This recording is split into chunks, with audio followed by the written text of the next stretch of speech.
So how did I go from hitting a 20K month in my business and having consistent 10 to 15K months to DoorDashing so I can put gas in my car? Well, in 2025, February of 2025 to be specific, I started my video agency and I didn't really know how to use a camera at the time. And I had bought some equipment, and I bought some equipment because I wanted to start a live streaming company because I was an audio and a video engineer in the live events industry. And I remember being in that industry, and it wasn't until I broke my toe on a gig on a live event and having to come out of pocket for medical bills, having to lose my check for the days that I missed, that I started to realize that there was no job security in that industry. And realizing that there was no job security in that industry, I began to recognize that I needed to protect myself. And I had the realization that my skills alone weren't going to save me. See, I went from making $100, $200 a day, driving for DoorDash and Uber Eats, and I would work 12 to 14 hour days, 7 days a week. And I went from doing that to miking people up, moving a few faders here and there, maybe pressing a button to transition a PowerPoint to a live camera feed and making $400 to $500 a day. So I had significantly increased my earning potential, and I didn't need this skill to come with a degree or certification. I literally learned this skill on the job as I started working. So I thought I had everything set, but it wasn't until I broke my toe and I realized that I wasn't protected that I had the realization that my skills alone weren't going to save me. And I knew that I had to protect myself, which is why I started my business. But what I didn't realize at that time is that that's all I knew. All I knew was that I had to protect myself from getting fucked over in a situation like that again. And because of that, I didn't have a vision for my business. And I want to make that very, very clear. And I want to articulate that very, very clearly because my business was bred out of survival. It was bred out of survival and not from the put food on the table kind of survival, because quite frankly, I recovered financially from that incident pretty quickly. I was a full-time contractor. I was, able to recover quickly. And even though I had a little bit of a financial setback, I still had great earning potential. I still had a skill set that was going to make me 6 figures a year. So everything was fine. I was able to recover financially, but it was that realization that my skills alone weren't going to save me that put me into this survival mode. And I realized I had to start this business, but because my business was bred out of survival, at the same time, I had no vision for my business.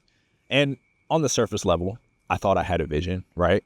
I knew I wanted to leverage my skills in the industry. I knew I wanted to close the same 5 and 6 figure contracts that the companies I worked for would close. But I had no clarity on who I serve, what their core problem is, and what's the transformation that I provide them.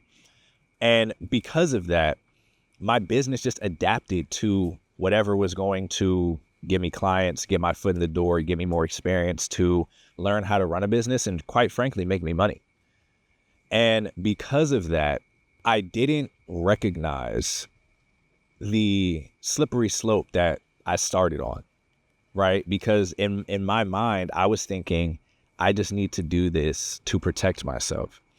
And it can be very dangerous when you don't have a vision for your business, because then you're susceptible to being what I like to call double-minded within your business. And I was very, very double-minded. And that one thing of being double-minded is quite literally what caused me to be in the position that I'm in today. I went from hitting a 20K month, having consistent 10 to 15K months in my business to quite literally, like I said, being here, doing DoorDash to put gas in my car, starting again from scratch. And it wasn't until I realized that I didn't have a vision recently, and I started to think about why. And like I said, everything that I did within the business just adapted based off of what was happening. There was no clear through line. And I just know when I first started, right? Like I said, I wanted to do live streaming. So that's why I ended up getting these cameras, this camera here, right? And then after I did that, I saw a content agency challenge, 30-day challenge. Shout out to Ben Vega on YouTube. And that inspired me to start my own content agency. So I went from trying to work with companies to do virtual and hybrid events and live streams to then wanting to run my own content agency. And I started going after retainers with the content agency. And after I closed my first content agency retainer, which was pretty quick within the month that I started to do it, I realized that I actually really love the live events industry and I love it more than the content agency. And that's when I began to really focus on pouring everything into the live events side of the business. And I wanted to make a name for myself in the industry. So I put absolutely everything that I could into it.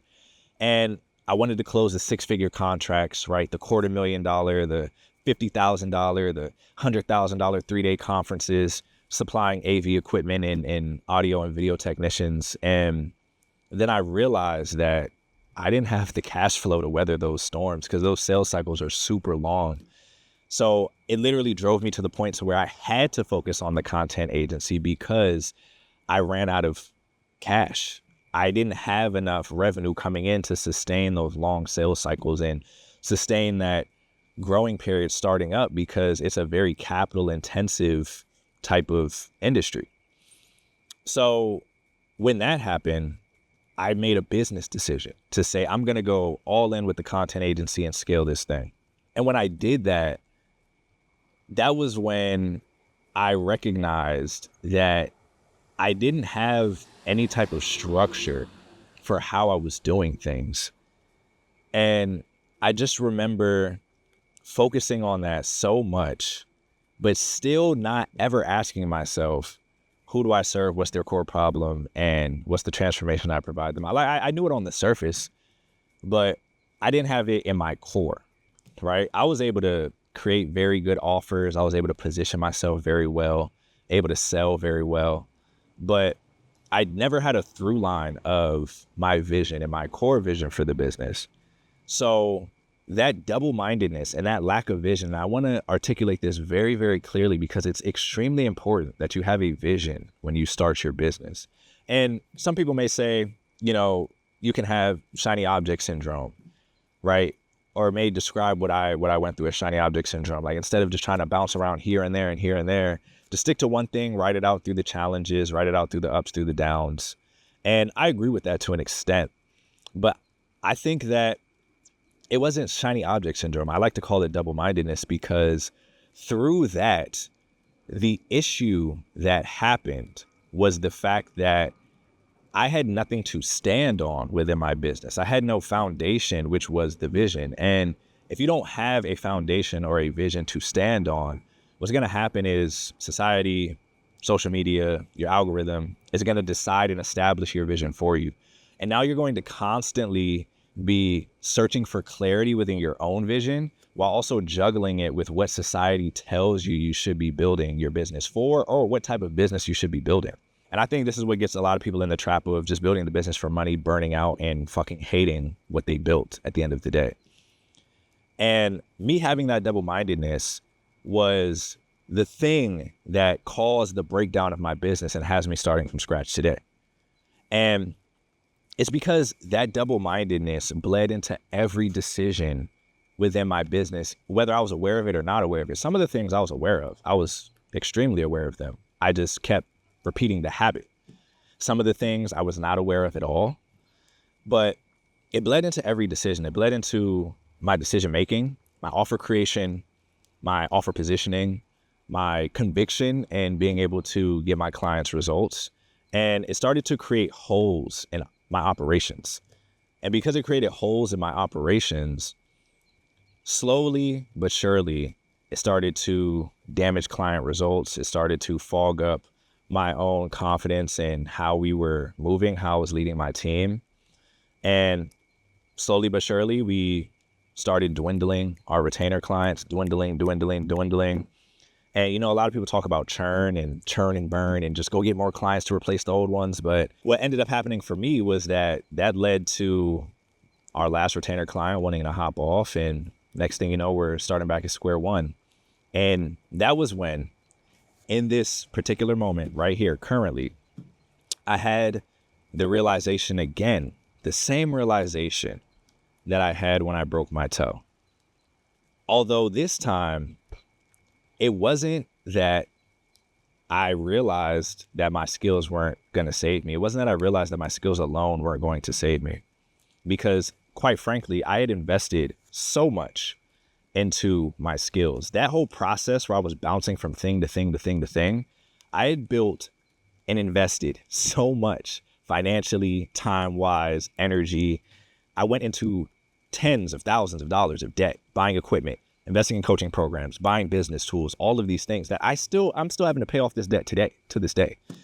And it wasn't until I realized that, man, it's not even that my skills alone aren't going to save me, because I've gotten way more skillful. I built up way more skills. It's that now I recognize that my business was built from survival. It was bred out of fear and trying to protect myself. And that was the thing that made me realize I was just as exposed as I was when I broke my toe. I was just as exposed as I was when I was driving DoorDash, even though now I have the skills to make multiple six figures a year, to make 5-figure months. And that was the thing that really hit me in the chest and made me question everything about what I was doing. But now the vision for the business is very, very clear. And I think until you can establish your through line and your vision for your business, you're walking on slippery ground, because I'm so grateful, incredibly grateful that this happened now, rather than this happening when I got to a 50K month or 100K month, because my identity would have been way more attached to the business, and I would have had to unlearn a lot more things than I already do. And you may ask, well, Caleb, what's your vision for the business now? And it's actually very, very simple. It's to help creators and educators scale their businesses to 7 figures a year using the exact same systems that I did to get there. You might be saying, well, Caleb, you literally just said that you're starting from scratch. You're doing DoorDash to put gas in your car. How are you going to teach people to do 7 figures? Well, this is actually the start of the journey and the transformation to 7 figures a year. And I'm doing it through a business that I know is built off of conviction and built in something that I truly believe in and something that I truly love. And you're going to see it, everything. You're going to see the transformation live. You're going to see the proof in real time. You're going to see what's working for me, what's not, the challenges that I go through, the systems that I implement, the frameworks that I create. And you're going to get to see and peek up under the hood every single time, because I'm going to be doing it in real time. You're going to hear what my clients are saying, what they're going through, how I'm helping them, the results that they're getting. And I always thought that I had to scale my agency to 50 or 100K a month in order to be qualified to coach somebody in business or to start talking about business coaching. I always felt like I had to get to a certain marker before I started doing it. And that's why, honestly, it took me until now to make this video. But I realized that even though I may not be able to teach someone how to scale to 7 figures a year right now, they're going to get to see exactly how I'm doing it. And I can also teach them how to get to 6 figures a year, because I've done that before. And I can also have them avoid a lot of the mistakes that I avoided, so they don't have to learn those mistakes. And if there's one piece of advice that I can give anybody, it's that if you have a skill, there's always someone 2 levels below you that needs what you have to know, that wants to learn what you have to know, and you can get paid for it. And that was the thing that was the reason for a lot of my early growth in my business. I always thought about that. I said, okay, how can I help people that are 2 levels below me? And it was how I was able to close my first retainer within the month of starting my content agency at $2,800 a month, when I literally had barely even touched the camera yet. It was how I closed a 5-figure contract for running paid ads when I had never run paid ads before. It was because I always focused on people who were 2 levels below me. And it's why I'm coaching one of my students, Antoine, right now to help him scale his English as a second language business, so that way he can go full time, leave his 9 to 5, and start focusing full time on the business. So we're focusing on getting him from the point of it just being a side hustle to actually his full-time business. So if you're at a point where you feel like you don't have any clarity in your business, or you don't feel like you know what your vision is, or you don't even know the first steps or roadmap towards your first 10K month, your first 6-figure year, I have some resources in the description down below. If you click on it, you'll be able to check those out. And if you keep watching, you subscribe, you'll be able to see the journey of me scaling to 7 figures, and you'll be able to get that peek under the hood of the 7-figure system, just like Antoine's getting, because although we're scaling him to 6 figures right now in this moment, he's always getting the behind the scenes and the under the hood look of what I'm building within the 7-figure system for myself. And he's taking those tools and those insights and that wisdom with him as well. So if you're lacking any clarity, or you don't know where to go, you don't know where to start, you don't know what the next step should be for you getting towards your first 10K month, 6-figure year, you feel like you don't have a vision for your business, even if you've seen some success, you still may not know what the vision for your business is. There's some resources in the description down below, and you can go ahead and check those out. But I appreciate you for watching greatly. I hope that somebody watching this video can have a profound impact by my story. And hopefully this can be something that can be a positive transformation for you in your journey. I'll catch you guys in the next one.